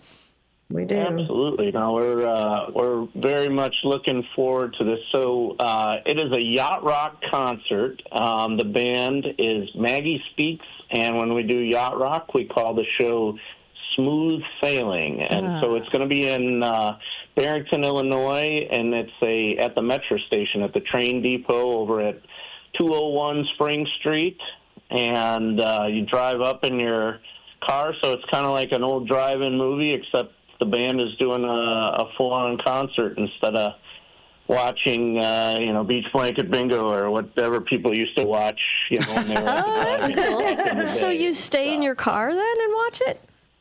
I think you could sit, you could bring chairs, I believe. You could sit in your car. You could sit on your car. You could stand and walk around. So I think it's a pretty flexible situation with that. That's cool.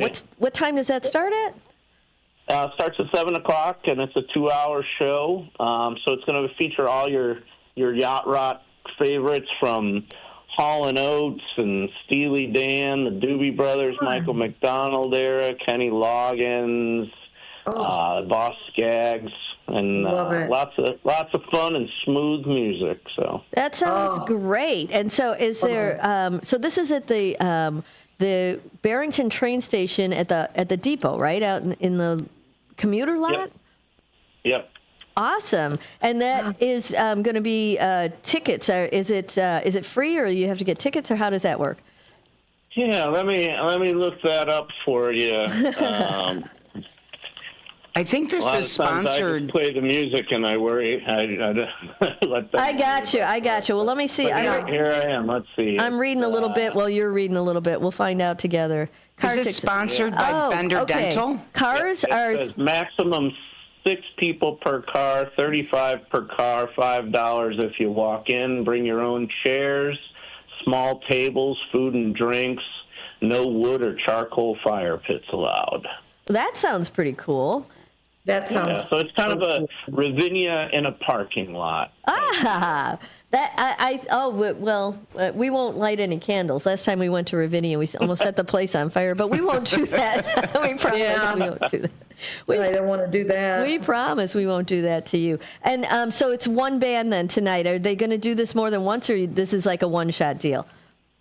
Maggie Speaks plays all the time, but the Yacht Rock show probably do about five times a year, a specialty show. So Maggie Speaks has been around for 26 years, has performed in 13 different countries and 35 different states, doing public and private and corporate events just for the last quarter century. The band does a lot of really, really cool shows. So the evening before, out in Frankfort, Illinois, it's the band's 26th birthday party. They're doing a 90s night with Chris Barron from the Spin Doctors sitting in for his greatest hits.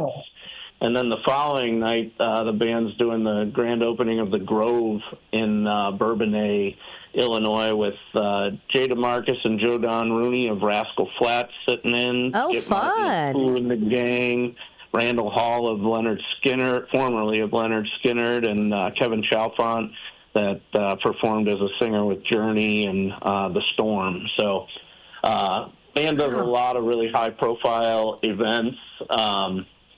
And so what kind of music does Maggie Speaks play then? What songs? So Maggie Speaks does absolutely everything. This show, particularly in Barrington, is going to be a yacht rock only show. Yeah. But Maggie Speaks is kind of known for their customization. So everything from today's top 40 to classic rock to hip hop to 90s R&B, 90s grunge, 80s disco, Motown, you name it, Maggie Speaks does it, and they have a theme show built around it. And then, especially their celebrity program where, they have all kinds of rock and roll Hall of Famers and famous singers that sit in with them all the time. So. That sounds really cool. Now, it's this coming Friday night, right? Correct. And it looks like you're going to have some good weather for that. No rain on Friday, so hopefully that'll stay intact for you the whole time. You don't want to get wet out there. Fingers crossed. Yeah, right. Fingers crossed. Right. But I guess I got my car. I can dash in there if I need to. Absolutely. Yeah. That's right. Absolutely. Right. And then you can bring coolers, you said, or can you bring food in, or? Yeah, it looks like you just can't light anything on fire. Yeah, well, we're going to try not to do that. No fires. No fires. No fire. Sounds great. Yeah. Do they ever play in Dallas? I'm in Dallas over here, so. Oh, wow, yeah. They've corporate events for sure. They've played in Dallas and stuff. All right. Excellent. Okay, well, maybe, Nancy, you can hire them for your next event.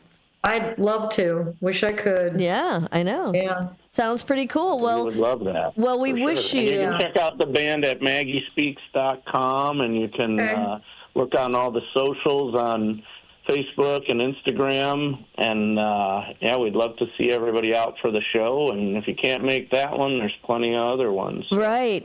Now, let me ask you a question about this one and in Barrington. Who's sponsoring that? Is that done by the city of Barrington, or is that, do you know? I don't know if you know that. Yeah, the city has a concert series, and it's a Metro Lot concert series. So I'm not sure. I think they probably do at least one show a month. But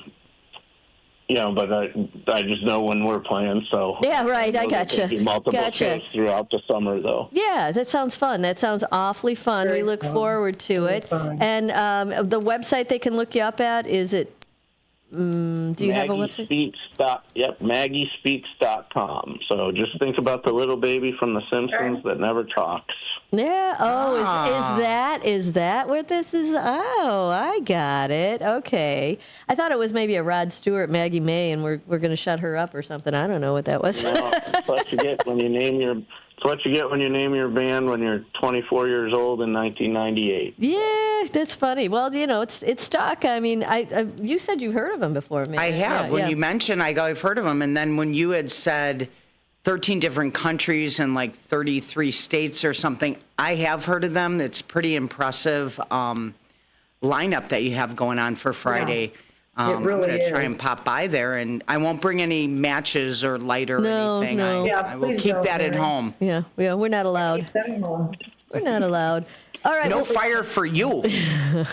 Keeping it for the next event that allows, people to light things on fire. Well, even then we should be watched, actually.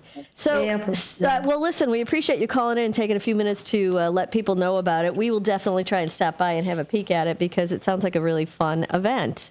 Yeah. Awesome. It's going to be great, and we're really looking forward to it. And ladies, if you stop by, we'd love to say hello to you and take a picture and, just introduce you to all the people in the band. Sounds awesome. Sounds fun. I wish you lots of luck with your yacht rock, which is super fun, too. I mean, it's summer. You might as well have some yacht rocks. You got a yacht there? Right? What a great theme. What a great concept. Mm-hmm.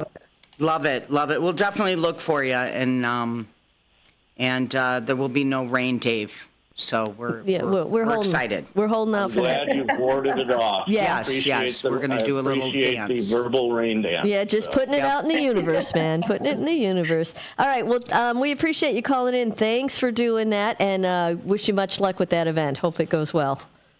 Thank you so much. Have a great day. You too. Bye-bye. Well, that was fun. That's definitely a fun. Yeah, I want to put that on my agenda for sure. That's super cool. Yeah, Nancy, flying in for it or no? I wish I could. I know. We'll start looking at lastminutetravel.com for you and Scott, Nancy. Yeah. Our Ravinia,